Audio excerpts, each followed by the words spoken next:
ఆ రోజుల్లో ఉన్న టెక్నాలజీతో ఆ గ్రాఫిక్స్ ఎలా తీయగలిగారు? అసలు ఈయన ఏం చదువుకున్నారు? గ్రాఫిక్స్ మీద ఆయనకి ఎందుకు అంత పట్టొచ్చింది? అంటే నిజం చెప్పాలంటే అండి, ఆ గ్రాఫిక్స్ అనే విషయాన్ని మొదలుపెట్టింది అంటే ఆ ఐడియా అనేది శ్యాంప్రసాద్ రెడ్డి గారిదండి. సార్. ప్రొడ్యూసర్ శ్యాంప్రసాద్ రెడ్డి గారిది. సార్. ఆయన మనం అంటే తెలుగు కాకుండా ఇంకా విస్తృతంగా మన తెలుగు సినిమాని తీసుకెళ్ళాలి అంటే ఈ టెక్నాలజీని మనం ఇంగ్లీష్ సినిమాల్లో చూసే టెక్నాలజీని మనం తెలుగు కథకి గనక అడాప్ట్ చేయగలిగితే హ్మ్. చాలా బాగుంటుంది అనే ఐడియా శ్యాంప్రసాద్ రెడ్డి గారు. సార్. దాన్ని ఇంప్లిమెంట్ చేసింది కోటి వెంకటకృష్ణ గారు. హ్మ్. అప్పుడు అమ్మోర్ అనే సినిమా, అదే ఫస్ట్ గ్రాఫిక్స్ సినిమా. సార్. మన క్రిస్ అని ఒక ఆయన ఉండేవాడండి, అమెరికా నుంచి ఆయన తీసుకొచ్చారు. హ్మ్. అప్పటికి మనకు గ్రాఫిక్స్ అంటే మనం దానికి ఎలా షూట్ చేయాలో కూడా తెలియదు కదా. సార్. ఆ గ్రీన్ మ్యాట్ ఇలా వేసి ఇది షూట్ చేయాలి, ఈ ప్లేట్స్ తీసుకోవాలి, ఇవి ఏమి తెలియదు కదండి. హ్మ్. హ్మ్. అయితే ఏంటంటే కోటి రామకృష్ణ గారిది ఎప్పుడైనా సరే బలమైన నమ్మకం ఏంటంటే పొర్రపాటును కూడా గ్రాఫిక్స్ వల్ల సినిమా ఆడదు, హ్మ్. మీరు అద్భుతంగా చేయండి, హ్మ్. కానీ దానిలో కనెక్ట్ అయ్యే ఎమోషన్ సినిమాలో ఉంటేనే. హ్మ్. హ్మ్. ఇప్పుడు ఆ ఈ ఎమోషన్కి ఈ టెక్నాలజీని వాడుకోవాలి తప్ప, హ్మ్. ఈ టెక్నాలజీ కోసం మనం సినిమా చేస్తే సార్. సినిమా ఆడియన్స్ని పట్టుకోదు. సార్. ఒక్క గ్రాఫిక్ షాట్ కూడా లేకుండా సినిమాలు మనం ఎందుకు చూసాం అంతకుముందు? ఎమోషన్. ఎందుకు కథ. ఆ ఎమోషన్ కనెక్ట్ అవ్వడం, అవును. అవును. ఆ కథా గమనం మీకు ఆడియన్స్ని పట్టుకుంటే ఇవన్నీ ఏంటంటే కొత్తగా అనిపిస్తాయి, హ్మ్. ఫ్రెష్గా అనిపిస్తాయి. హ్మ్. ఇప్పుడు అదే ఫీలు మనం మిచ్చల్ కెమెరాలో మన విఠలాచార్య గారు చేసినప్పుడు మనం ఆహా ఓహో అని చప్పట్లు కొట్టాం కదా. ట్రిక్ షాట్‌లన్నీ ఉంటాయి. ట్రిక్ షాట్స్ అన్ని మిచ్చల్ కెమెరాలో హ్మ్. చేసేవాళ్ళండి. హ్మ్. అవన్నీ ట్రిక్ ఫోటోగ్రఫీ రవికాంత్ నాగాయిచ్ గారు, ఎంత అద్భుతంగా ఉంటాయి. వాటికన్నిటికి ఎందుకు కనెక్ట్ అయ్యాం మనం అంటే ఆ ముందున్న కథా గమనం, హ్మ్. ఆ ఎమోషన్స్ అవన్నీ ఉన్నాయి కాబట్టి. ఇప్పుడు రావణాసురుడు అలా వీరాభిమన్యు సినిమాలో, బ్లాక్ అండ్ వైట్ సినిమాలో కుంభకర్ణుడు అలా పడుకొని ఉంటే ఇంతింత ఉంటారండి, లిల్లీ పుట్స్ లాగా ఇంతింత ఉంటారు సైనికులు. సార్. వాళ్ళందరూ నిద్రపోతుంటే నిచ్చెనలు వేసుకొని ఎక్కి పైన ముక్కు మీద వాటి పడస్తుంటారు. మీద సోలాలు పెట్టి పొడుస్తుంటారు. చాలా మంది సిపాయిలందరూ పొడుస్తూ ఉంటారు హ్మ్. లేపడానికి. అది చూసి ఆహా ఓహో అని మనం అనుకున్నాం కదా. అంటే ఆ కంటెంట్లో ఉన్న ఇదండి. కంటెంట్ లేకుండా మీరు ఎంత అద్భుతమైన గ్రాఫిక్స్ పెట్టినా హ్మ్. అసలు సినిమాలు చూడరండి. సార్. చూడరు. ఒకవేళ గ్రాఫిక్స్ బాగోకపోయినా ఆ కథా గమనం, ఆ స్క్రీన్ ప్లేలో మీరు ఆడియన్ని పట్టుకున్న విధానం గనక గొప్పగా ఉంటే, ఆ ఎమోషన్ గనక వర్కౌట్ అయితే, ఒకటి అరా గ్రాఫిక్స్ బాగోపోయినా ప్రేక్షకులు క్షమించేస్తారు. ఆయన దీన్ని ఎమోషన్ అని నమ్ముతారు. ఓకే. 100%. బట్ ఈ గ్రాఫిక్స్‌ని వేరే రేంజ్‌కి తీసుకెళ్ళిపోయారు. ఆ రోజుల్లో అది కూడా. అవునండి. సార్ నాకు తెలియకే అడుగుతున్నాను. 'అమ్మోరు' సినిమా అప్పటికే మీ జర్నీ ఏంటి సార్ అక్కడ? 'అమ్మోరు' సినిమా అప్పుడు నేనున్నానండి. అదే కానీ ఆ పిక్చర్‌కి నేను వర్క్ చేయలేదు. వర్క్ చేయలేదు. నేను 'దేవి' సినిమాకి వర్క్ చేశా. ఓకే. ఆ సెకండ్ ఫిల్మ్ 'దేవి' పిక్చర్‌కి నేను కో డైరెక్టర్. ఓకే. ఆ పిక్చర్ అంతా గ్రాఫిక్సే గదా. ఆ! ఆ గ్రాఫిక్స్ అన్నీ అంటే 'అమ్మోరు' అప్పటికి ఇక్కడ గ్రాఫిక్స్ చేసేవాళ్ళు లేరండి. హ్మ్. అప్పుడంతా అమెరికాలో అక్కడక్కడ చేసిన గ్రాఫిక్స్ అవి. సార్. 'దేవి' సినిమాకొచ్చేటప్పటికి బాంబేలో, హ్మ్. చెన్నైలో కొద్దిగా వచ్చారు. ఓకే. ఇప్పుడు 'దేవి' పిక్చర్ చేసిందంతా ఇక్కడేనండి. హ్మ్. క్రస్ట్ కమ్యూనికేషన్స్ అని బాంబేలో ఉంటారు. హ్మ్. వాళ్ళు చేశారు. మరి ఎంత అద్భుతంగా చేశారు. కరెక్టే. అంటే ఆ ఎమోషన్ అండి అక్కడికొచ్చేటప్పటికి ఆహ్, ఇంత ఎమోషన్‌ని క్రియేట్ చేసి అక్కడ అని అలా 10 తల పామొచ్చిందనుకోండి, హ్మ్. ఆ గూస్ బంప్స్ వస్తాయి. ఈ ముందంతా ఏమి లేకుండా పేలవంగా వచ్చి మీకు పామొచ్చినా అది బొమ్మలా ఉంటది. సార్. అది ఖచ్చితంగా ఫాలో అయ్యేవారండి కోటి రామకృష్ణ గారు. ఆయన సక్సెస్ ఏంటంటే ఆ సీజీ గ్రాఫిక్స్ ఎక్కడ రావాలి? ఎందుకు రావాలి? అనేది ఇంపార్టెంట్ మెయిన్. అండ్ అంటే నాకు 'అమ్మోరు' గురించి కొన్ని క్వెషన్‌లున్నాయి సార్. అవి తర్వాత అడుగుతాను. హ్మ్. మీరు 'దేవి' ప్రస్తావన తీసుకొచ్చారు కాబట్టి, ఆ విలన్ని ఎక్కడ పట్టారు సార్? ఆయన విల అంత హైట్ ఉంటాడు. ఆ విలను యాక్చువల్‌గా అతని పేరు అబూ సలీం అండి. సార్. అబూ సలీం అని అతను మన కేరళలో ఒక ఎస్ఐ ఓకే. ఆయన. ఆయన అసలు మాకు ముందు అసలు లిస్ట్‌లో లేడండి. హ్మ్. ఒక ఎక్కడో ఆఫ్రికాలోనో ఎక్కడో ఒక ఉండే ఆయన్ని ఎంఎస్ రాజు గారు తీసుకొచ్చారు హ్మ్. ఫస్ట్ హ్మ్. ఆ క్యారెక్టర్‌కి. హ్మ్. హైట్, గీట్ మంచి పర్సనాలిటీ ఉండి, అతనికి ఆ గెటప్ వేసి చూసాం గానీ, కానీ అతనికి ఒక్క ముక్క కూడా తెలుగు రాదు. హ్మ్. హ్మ్. తెలుగు రాదు. అతను దాన్ని పట్టుకోలేకపోతున్నాడు ఏం చెప్పినా కూడా. ఉమ్, ఒకవేళ ఎవరైనా అది ఇటు ఇంగ్లీష్లో ఎక్కడ ఎక్స్ప్లెయిన్ చేసినా పట్టుకోలేకపోతున్నాడు. సార్. తర్వాత మరి అతను వెళ్ళిపోయాడు, ఉమ్, షూట్ చేయలేదు, ఉమ్, ఊరికే ముందు చూడడమే. వెళ్ళిపోయిన తర్వాత మేము షూటింగ్కి వెళ్ళిపోయాం వైజాగ్కి. విలన్ ఎవరు ఫిక్స్ అవ్వలేదు. సార్. ఆ, అందులో కొత్త హీరో సిజ్జు, ఉమ్, తను మలయాళీ యాక్చువల్గా. ఉమ్, ఉమ్, అప్పుడు ఒక పిక్చర్లో శరత్ కుమార్ గారి పిక్చర్లో పక్కన ఉన్న ఒక ఫ్రెండ్స్ క్యారెక్టర్లలో 4 క్యారెక్టర్లలో ఏదో ఒక స్టూడెంట్ లీడర్గా చేశాడు అతను సార్. తమిళ్ పిక్చర్లో. ఉమ్, ఇతను ఎవరో బాగున్నాడే అని పికప్ చేసినాడు సిజ్జు. ఓకే. సరే అతను హీరోగా చేస్తున్నాడు. ఒకసారి ఏంటంటే అతని దగ్గర చిన్న ఆల్బమ్ ఉంది, ఫోటో ఆల్బమ్. ఆ సిజ్జు అజ్జు అని 2 బ్రదర్స్ అనమాట. ఉమ్, వాళ్ళిద్దరు వచ్చేవాళ్ళు షూటింగ్కి. వాళ్ళు ఒకసారి ఆల్బమ్ చూపించారు. ఆ ఆల్బంలో తిరగేస్తుంటే ఈయనున్నాడు, ఈ బాడీ బిల్డర్ కూడా వాళ్ళ ఫొటోస్లో ఉన్నాడు. ఉమ్, ఉమ్, ఎవరు ఈయన అంటే మాకు మాకు ఫ్రెండ్ అండి, కేరళలో ఉంటాడు, ఈయన ఎస్ఐగా చేస్తున్నాడు, ఉమ్, సబ్ ఇన్స్పెక్టర్ ఈయన ఆ, అని చెప్పారు.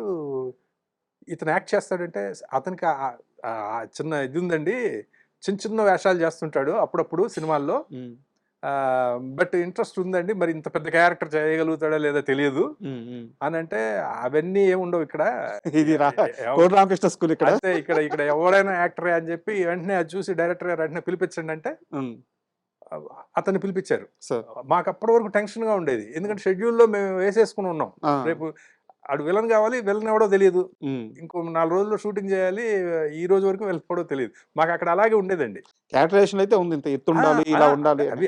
అవన్నీ ఉన్నాయి. ఆ, మనిషి దొరకట్లా.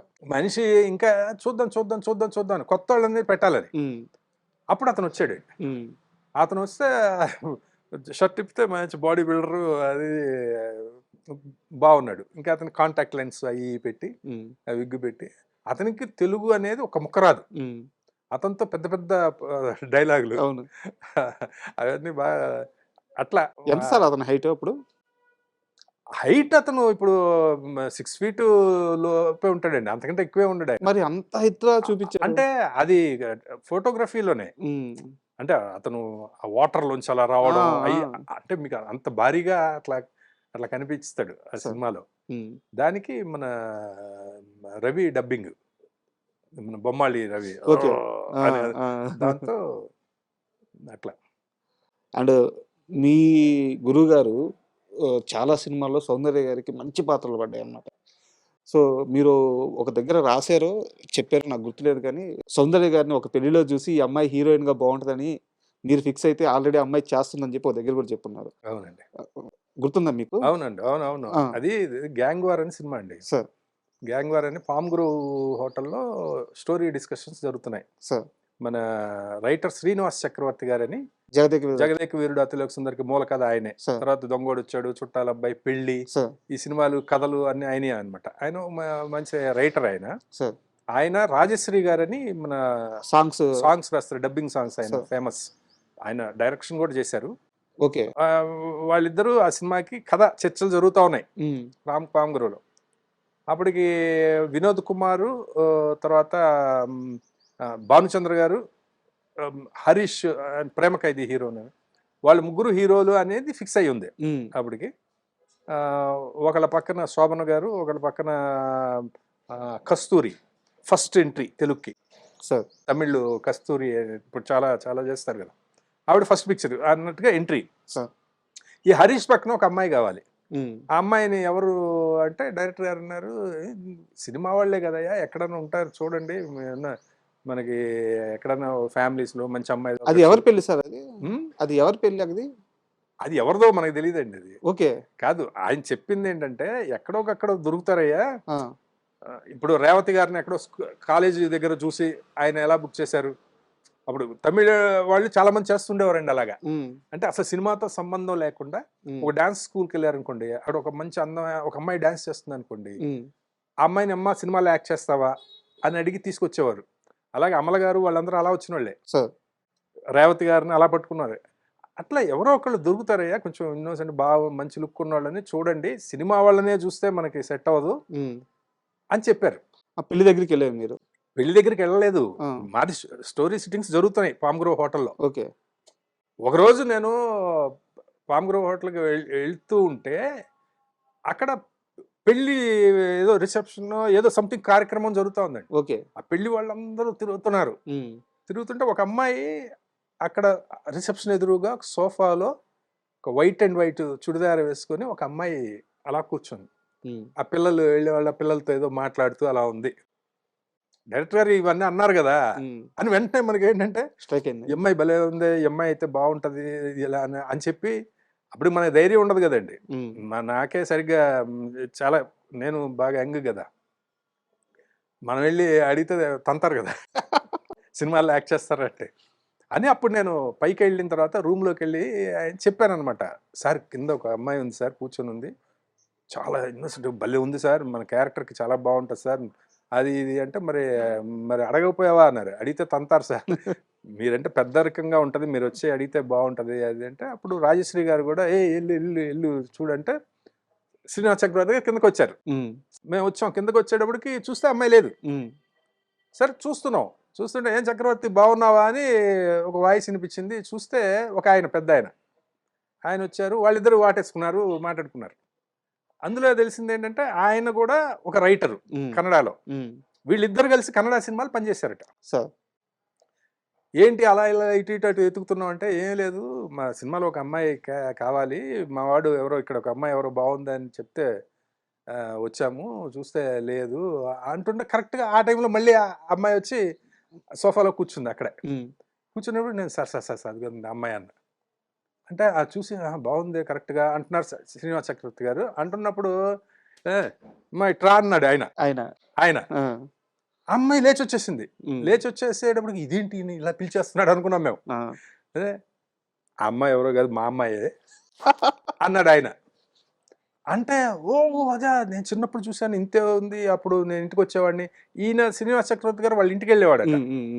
అప్పుడు చాలా అయ్యో ఇంత పెద్దదైపోయిందా అది ఇది అని అంటే, అది ఇంకో విషయం తెలుసా, ఆల్రెడీ కన్నడలో ఒక సినిమా యాక్ట్ చేసింది అమ్మాయి హీరోయిన్ గా. ఇప్పుడు కూడా ఒక పిక్చర్ కి అగ్రిమెంట్ కోసమే వచ్చాము మేము అన్నారు. అయితే ఇంకేముంది అసలు, ఆ అమ్మాయి ఇంకా హీరోయిన్ సూపర్ బ్రహ్మాండంగా ఉంది, ఓకే ఫిక్స్ అని చెప్పి, సరే డైరెక్టర్ గారికి చూపెట్టాలి కదా. వచ్చారు మళ్ళీ డైరెక్టర్ గారు వచ్చినప్పుడు వచ్చారు, చూశారు, డైరెక్టర్ గారు కూడా ఓకే అన్నారు, ఫిక్స్డ్, హ్యాపీ. అయితే ఇందులో ముగ్గురు హీరోయిన్లో ఒక హీరోయిన్ అంటే ఆయన అన్నారు వాళ్ళ నాన్నగారు, అసలు ముగ్గురు హీరోయిన్లు కాదు, ఏదైనా కోటి రామకృష్ణ గారి సినిమాలు అంటే చేసేస్తాము అని చెప్పారు. అయితే ఏంటంటే మళ్ళీ నెక్స్ట్ డే వచ్చి నన్ను అగ్రిమెంట్ చేసిన సినిమాకి కూడా సేమ్ డేట్లు అడుగుతున్నారండి అని. డేట్లు అందులో హీరో ఎవరంటే అందులో హరీష్ అన్నారు. అదేంటి మరి మనకున్నాయి కదా ఆ డేట్లు, హరీష్ అంటే. నెక్స్ట్ హరీష్ వచ్చి సార్ వాళ్ళు ఇవ్వట్లేదు సార్ ఈ డేట్లు వాళ్ళకి అని అన్నారు. అది మనవరాలి పెళ్లి సినిమా, అది ఫస్ట్ మూవీ తెలుగులో, అది ఫస్ట్ మూవీ వాళ్ళిద్దరికి. అది అక్కడ డేట్లు మ్యాచ్ అయితే ఈ పిక్చర్ చేసేది అనమాట. ఓకే, అట్లా. ఆ తర్వాత కూడా ఒకసారి ఏదో షూటింగ్ చేస్తున్నప్పుడు నేను చెప్పాను, ఆ రోజు పామ్ గ్రోవ్ లో చూశాను మిమ్మల్ని, ఇలా ఇలా జరిగింది అంటే అన్నారు.